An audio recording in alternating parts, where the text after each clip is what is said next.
So many churches started live streaming during the pandemic, and at first it was just let's stick a camera up in front of the church or a phone up in front of the church and let's get this service recorded and online.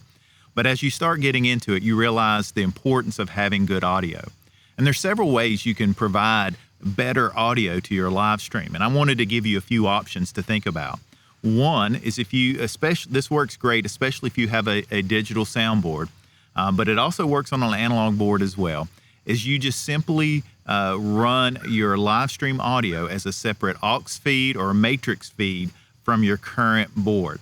And so what you would do then is you would actually have a mix that is based off your live mix, but then you adjust it differently for the live stream. Now, let me give you an example of why you would need to make some adjustments. One, if you have live instruments in your worship service, if you have drums or an electric guitar with an amp or even a bass guitar with an amp, you may have those turned down in your house system because they're plenty loud on their own.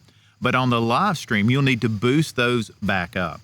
And so that's a great way to do that, is you actually have a separate mix on the same board. Now, the problem with this is you're asking one sound engineer to do two jobs, to mix for in-house and to mix for the live stream. To do the live stream mix, they're going to need a good pair of headphones, a closed back headphones that really seal off good.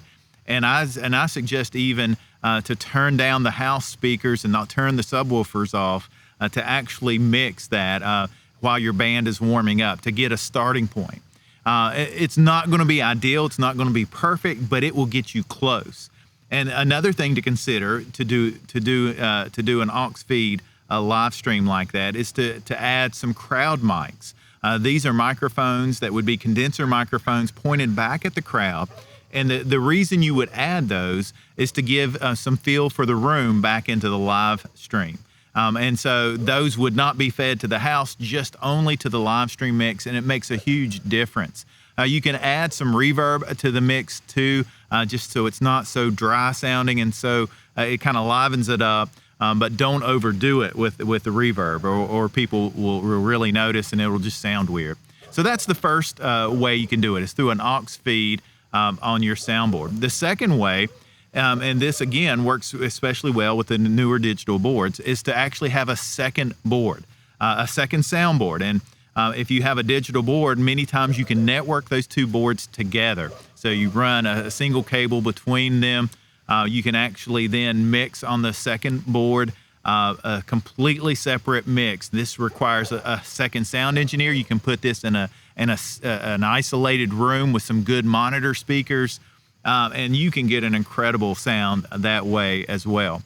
Again, more work, more staffing, but that's really the best way to do it. There is a third way that's similar to that many churches are also using now, and that's to mix using a DAW, a digital audio workstation. And so, again, using a network, you're mixing actually on a computer.